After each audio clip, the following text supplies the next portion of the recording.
2020년 8월 21일 금요일 성경 묵상입니다. 본문은 예레미야 30장 12절에서 24절 말씀. 여호와께서 이와 같이 말씀하시니라. 네 상처는 고칠 수 없고 네 부상은 중하도다. 네 송사를 처리할 재판관이 없고 네 상처에는 약도 없고 처방도 없도다. 너를 사랑하던 자가 다 너를 잊고 찾지 아니하니 이는 네 악행이 많고 네 죄가 많기 때문에 나는 네 원수가 당할 고난을 네가 받게 하며 잔인한 징계를 내렸도다. 너는 어찌하여 네 상처 때문에 부르짖느냐. 내 고통이 심하도다. 내 악행이 많고 내 죄가 허다함으로 내가 이 일을 너에게 행하였느니라. 그러므로 너를 먹는 모든 자는 잡아먹힐 것이며 내 모든 대적은 사로잡혀 갈 것이고 너에게서 탈취해 간 자는 탈취를 당할 것이며 너에게서 노략질한 모든 자는 노략물이 되리라. 여호와의 말씀이니라. 그들이 쫓겨난 자라 하며 시온을 찾는 자가 없은즉 내가 너희의 상처로부터 새 살이 돋아나게 하여 너를 고쳐주리라. 여호와께서 말씀하시니라. 보라, 내가 야곱 장막의 포로들을 돌아오게 할 것이고 그 거처들의 사랑을 베풀 것이라. 성읍은 그 폐허가 된 언덕 위에 건축될 것이요 그 보루는 규정에 따라 사람이 살게 되리라. 그들에게서 감사하는 소리가 나오고 즐거워하는 자들의 소리가 나오리라. 내가 그들을 번성하게 하려니 그들의 수가 줄어들지 아니하겠고 내가 그들을 존귀하게 하리니 그들은 비천하여지지 아니하리라. 그의 자손은 예전과 같겠고 그 회중은 내 앞에 굳게 설 것이며 그를 압박하는 모든 사람은 내가 다 벌하리라. 그 영도자는 그들 중에서 나올 것이요 그 통치자도 그들 중에서 나오리라. 내가 그를 가까이 오게 하리니 그가 내게 가까이 오리라. 참으로 담대한 마음으로 내게 가까이 올 자가 누구냐? 여호와의 말씀이니라. 너희는 내 백성이 되겠고 나는 너희들의 하나님이 되리라. 보라, 여호와의 노여움이 일어나 폭풍과 회오리 바람처럼 악인의 머리 위에서 회오리 칠 것이라. 여호와의 진노는 그의 마음에 뜻한 바를 행하여 이루기까지는 돌이키지 아니하나니 너희가 끝날에 그것을 깨달으리라. 아멘.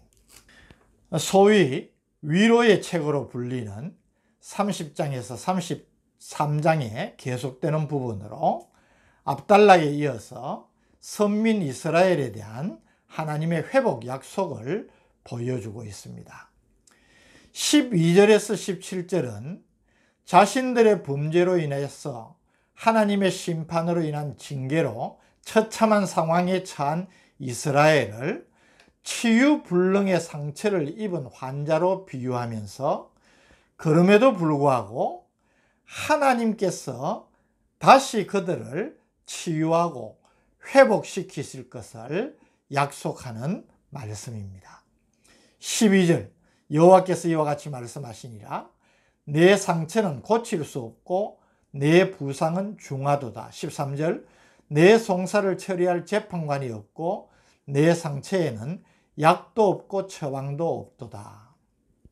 이 말씀은 이스라엘 백성이 이방 민족의 침공으로 인한 전란과 70년 포로 생활로 인해 받은 상처는 도저히 치유할 수 없을 정도이고 그들을 도와줄 수 있는 동맹국도 전혀 없는 절망적인 상태라는 사실을 보여주고 있습니다. 14절 너를 사랑하던 자가 다 너를 잊고 찾지 아니하니 이는 내 악행이 많고 내 죄가 많기 때문에 나는 내 원수가 당할 고난을 네가 받게 하며 잔인한 징계를 내렸도다.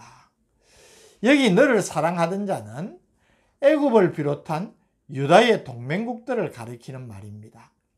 비록 유다와 동맹을 맺었지만 엄연한 현실, 즉 강력한 바벨론 제국의 위협 앞에서 동맹관계를 헌신짝처럼 내팽개치는 주변 이방 국가들의 이기적인 무관심과 배신을 이렇게 비유를 한 것입니다. 실제로 유다가 참 많이 의지했던 대표적인 동맹국이었던 애굽은 유다와 동맹을 맺어서 유다를 또 부추겨서 바벨론에 반역하도록 하였지만은 막상 바벨론이 유다를 침공하자 애굽은 유다를 돕는 척만 하였지 곧 군대를 철수시켜서 결국 유다가 멸망을 당하고 말았던 것을 우리가 보게 됩니다. 15절은 유다가 받은 치유할 수 없는 상처를 입고 절망적인 상황에 처한 것은 그들의 범죄 때문이고, 이런 상처를 입게 하신 분은 바로 하나님 자신이라는 것을 분명히 밝히고 있습니다. 너는 어찌하여 내 상처 때문에 부르짖느냐? 내 고통이 심하도다. 내 악행이 많고 내 죄가 허다함으로 내가 이 일을 너희에게 행하였느니라. 이 15절의 말씀의 지적을 보면 유다 백성들이 자신들이 당하고 있는 고통의 원인은 전혀 생각지 않고 지금 현재의 고통스러운 상황에 대한 원망만 일삼았던 것으로 볼 수가 있습니다. 그들이 정말 상처를 치유받기를 원한다면 자신들의 죄를 회개하고 하나님께 돌아오는 것임을 깨달아야 했지만은, 안타깝게도 이스라엘은 그렇게 깨닫지 못했다는 것입니다. 16절은 하나님의 심판 원리를 보여줍니다. 16절, 그러므로 너를 먹는 모든 자는 잡아먹힐 것이며 내 모든 대적은 사로잡혀 갈 것이고 너에게서 탈취한 자는 탈취를 당할 것이며 너에게서 노략질한 모든 자는 노략물이 되리라. 하나님께서 지금 유다를 멸망시키고 그 백성을 포로로 잡아간 바벨론을 장차 동일한 방법으로 심판하실 것을 예언한 것입니다. 하나님은 때로 세상 나라를 들어서 심판과 징계의 도구로 사용하시기도 하지만 그 뜻을 이룬 후에는 그들의 죄를 반드시 심판하신다는 것입니다. 그러나 차이점이 무엇입니까? 자기 백성에 대한 심판은 회복의 그 목적이 있지만 이 이방 나라에 대한 심판은 전혀 그렇지 않다는 점만 다를 뿐입니다. 17절부터는 이스라엘의 회복에 대한 예언입니다. 17절, 여호와의 말씀이니라. 그들이 쫓겨난 자라 하매 시온을 찾는 자가 없은즉 내가 너희의 상처로부터 새 살이 돋아나게 하여 너를 고쳐주리라. 이스라엘에 대한 하나님의 구원 의지를 압축적으로 보여주는 말씀입니다.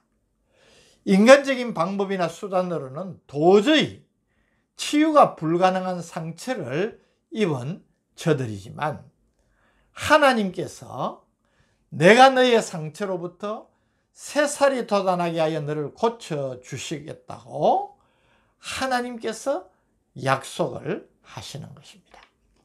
18절, 여호와께서 말씀하시니라. 보라, 내가 야곱 장막의 포로들을 돌아오게 할 것이고 그 거처들의 사랑을 베풀 것이라. 성읍은 그 폐허가 된 언덕 위에 건축될 것이요 그 보루는 규정에 따라 사람이 살게 되리라.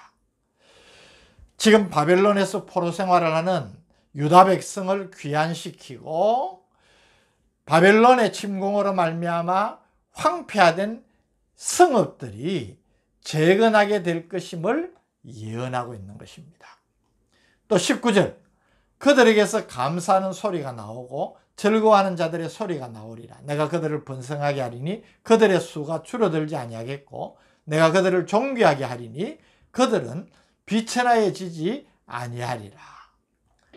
신음과 탄식 소리를 내뱉던 포로 생활에서 회복된 유다 백성들에게서 감사와 기쁨의 웃음소리가 터져 나오고 저들이 평화와 번영을 구가할 것이라는 약속을 주시고 있는 것입니다.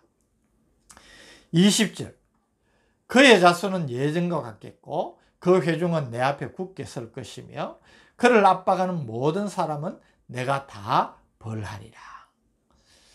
이스라엘 백성들의 인구가 저들이 한창 번성했을 때와 같이 회복이 되었고 정치적으로 종교적으로 연합을 이루어서 이스라엘의 안전을 위협하는 주변 열방으로부터 보호하실 것을 하나님께서 약속하시는 것입니다. 외세가 저들을 지배하지 않는 민족의 자주성을 보장하시겠다는 약속입니다. 22절, 너희는 내 백성이 되겠고 나는 너희들의 하나님이 되리라. 이는 하나님께서 이스라엘 백성의 출애굽 직후에 시내 광야에서 언약을 맺으시면서 하신 말씀으로 하나님과 이스라엘 백성 간의 온전한 관계의 회복을 약속하신 것을 단적으로 보여주는 것입니다. 너희는 내 백성이 되겠고 나는 너희들의 하나님이 되리라. 원래의 복된 상태로 회복을 약속하시는 것입니다. 23절, 24절은 다시 하나님의 심판 의지를 드러내고 있습니다. 이스라엘의 회복을 예언하는 중에 다시 심판을 말씀하신 것이 자연스럽지 않은 듯 보이나 도리어 이 말씀으로 하나님의 자기 백성에 대한 심판의 목적과 또 회복과 구원에 앞서는 회개와 결단의 중요성을 보여주는 말씀으로 우리가 볼 수 있는 것입니다. 본문의 말씀을 묵상을 하면서 저는 이 14절의 말씀을 우리가 마음에 담고 깊이 새겨야 될 것이라 생각을 합니다. 너를 사랑하던 자가 다 너를 잊고 찾지 아니하니.